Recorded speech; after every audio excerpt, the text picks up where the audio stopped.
It's happening, guys. Dragon Ball Xenoverse 2's playlist has just updated with a new video on the official Bandai Namco account teasing Future Saga Chapter 4's launch trailer.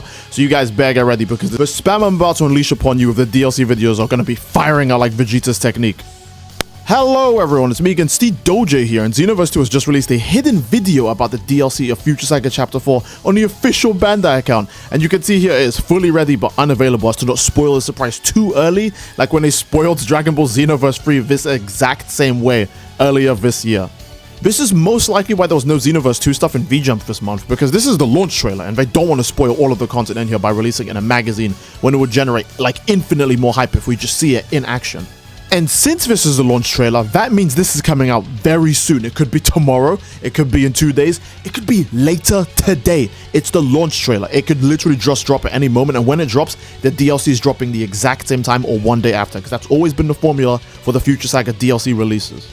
Now, I do want to remind you guys, just like the Dragon Ball Xenoverse 3 leak, you know, the leak that made us find out that the game was actually called Dragon Ball Xenoverse 3 before it was officially revealed to us, this cannot be like fake. This is not like, oh, it's just some, no, this is 100%, because that, if the sequel leak was true, the DLC leak is true. It's as simple as that. So we are actually going to be getting Dragon Ball Xenoverse 2 Future Saga Chapter 4's launch trailer or gameplay trailer sometime soon. I do believe they'll go straight to the launch trailer because they kind of don't do gameplay trailers anymore. They just do teasers and then right away just do, like, you know, straight into the launch trailer. If you check over recent DLCs, they've been moving like that as well. They do one teaser, then they launch it.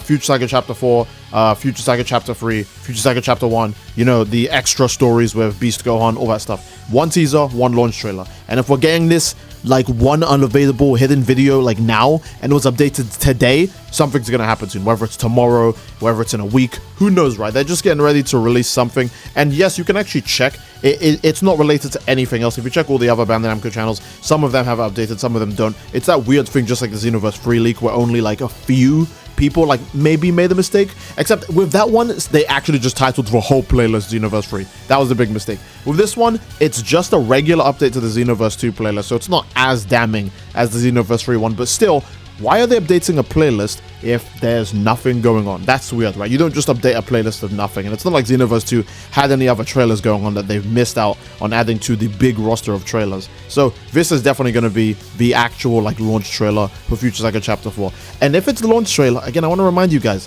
launch trailers aren't like a week before, they're usually on the day. So whenever this trailer comes out, the DLC is probably coming out the same day or tomorrow, because that's the way Xenoverse 2 moves now. Whenever they do launch trailers, their DLC just releases in like the next day or the same day, maybe sometimes in the next 2 days. I do want to say there's also the chance that maybe the trailer is completely finished, but it's not time to release it yet, so they're just keeping it private and just ready away on YouTube for the meantime, because I feel like it would still benefit them to release a Xenoverse 2 trailer during Summer Games Fest. Like, yeah, you could say that means it'll take longer for the DLC to come out, sure, but I do have a feeling that the trailer is actually completely done, and they're only just putting it up there, so the moment it's time to, you know, press publish on it, they can just press publish on it after it gets revealed, wherever it's at, Summer Games Fest, or if it gets revealed tomorrow or whatever, right? Whenever they're ready, they'll just release it. So I think that the trailer is, again, 100% done, but they're just waiting for the right moment to strike.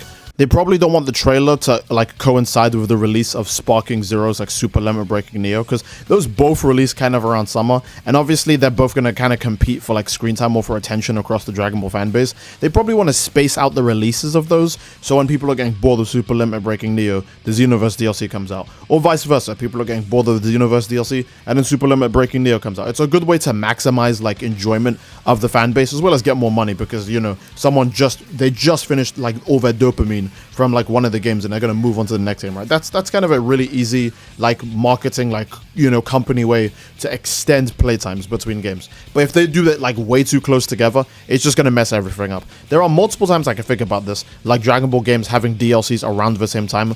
That's so stupid to me, because it's like, but now I'm only just going to play both games for like 5 minutes, so that way I can see what the new content is, and if it doesn't satisfy me, I'm just not going to play it ever again, because I didn't get to like enjoy it like fully, you know what I mean? So I feel like they are trying to do their best to space out these releases, so Xenoverse 2's, you know, trailer that they've already finished doesn't launch or come out around the same time as Super Limit Breaking Neo's like next trailer, since it just got a V-Jump page, right? It's bound to have something new in it. Same thing with Xenoverse 3 as well, obviously. But yeah, they probably just don't want to mess they don't want to mess things up. Additionally, I want to point out that the Spotlight playlist also got updated today, and it also has an unavailable video. Now, the Spotlight is something else entirely, but I do want to mention that for Spotlights is that it's always something new. It's a new video on the new games that are out, or if it's not new games, it's existing games. And recently, you guys might remember, we did get a Dragon Ball Xenoverse 2 Spotlight, which was obviously building up hype and anticipation for Future Saga Chapter 4 and Xenoverse 3. Now, the reason why I want to mention this is because if the Spotlight is only uploading new content, this especially can't be something old. It's not an old trailer that they're re-uploading. If you check through all the trailers, they have all the ones that, like, Varen accounted for.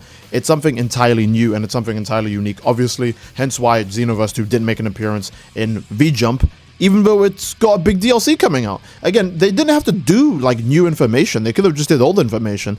Sparking Zero and Xenoverse 3 are a good example of that. They could just recycle old information for the magazine, because Xenoverse 3 basically didn't really tell us that many new things in its V-Jump, and Sparking Zero also didn't really tell us anything new either. They could have done the same for Xenoverse 2, but the issue is that Xenoverse 2 is doing something new, and it's doing it very soon, so V-Jump didn't want to spoil it, because you guys might know V-Jump is kind of infamous for spoiling Xenoverse 2 stuff. So a great example is Ultra Instinct Goku Whitehead in Xenoverse 2. We didn't even get to see Whitehead Ultra Instinct Goku in the anime before we saw him in V-Jump and in Xenoverse 2. So they are most likely trying to not do a repeat of the many fumbles that they've had with V-Jump and Xenoverse 2, where they just spoil something super early and everyone gets to see the new hype transformation or characters before they get added to anything else. Because that kind of sucks for business, that kind of sucks for marketing, and it can even affect hype in some places, because, you know, people want to be exposed to something the first time inside the official product rather than in leaks where they can just look at it for like months or weeks, and then when it actually comes out, they're like, I don't care anymore.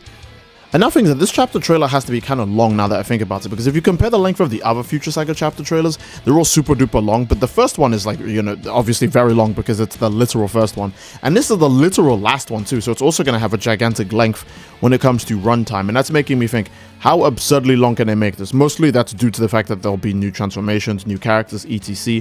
But all of that stuff has to be balanced because we don't know what the actual official character count is yet. Now, I'm not going to be one of those people saying the official character count is 1, we're only going to do 1 character, because we don't know yet, right? That's the only thing that's been advertised, but that doesn't mean it's necessarily true. And they can always just change their mind last second. Again, a great example of this is transforming Dragon Ball Z Broly, because we didn't expect him to show up, but then he showed up and he made, like, history. No one was expecting that to happen. He just showed up and he was just there. So yeah, the launch trailer for Future Saga Chapter 4 is most likely going to be 5 minutes. I'm saying this because obviously Future Saga Chapter 1's launch trailer is like 4.5 minutes, and the other Future Saga Chapter trailers have pretty short runtimes. It's like 3 minutes, 2 minutes, etc. But if you go back to the previous DLCs before the Future Saga Chapter, we had like 5-minute trailers all over the place. Even Content City Heroes Vote Pack, which is 3 characters who we already know are coming to the game because they were announced to have won ages ago, they still managed to make a 5.5-minute trailer out of 3 characters who we already knew were coming to the game because we picked them to come into the game. So Xenoverse Future Saga Chapter 4, that's going to be really long, especially depending on how many characters make it. And I still think new Goku, new form for Fu, and then maybe Ultra Super and Supreme Kai of Time. I say maybe because most likely she's going to die in this DLC, which would, you know, make sense to Xenoverse 3 because Supreme Kai of Time is not there in any of the trailers, even though it's a Xenoverse series game and it also takes place in Age 1000, which is the actual age she's first ever introduced into the Dragon Ball, like, world. It's Age 1000 alongside Xenotrunks. So the fact that both of them are in the trailer is a pretty clear sign that they do die in this DLC, which is why I don't think Ultra Super and Supreme Kai of Time might end up being a character. It'd be like making a character out of someone's, like, casket. It's just kind of disrespectful because that's the reason why she's not even around anymore. So I don't think they would do an Ultra Super and Supreme Kai of Time. And I think that's a pretty solid place to end the video, man. I cannot wait to see this when this is finally fully released. But for now, that is a solid place to end the video, guys. Again, I do hope you guys enjoyed. If you did, then obviously, again, please leave a like in the video.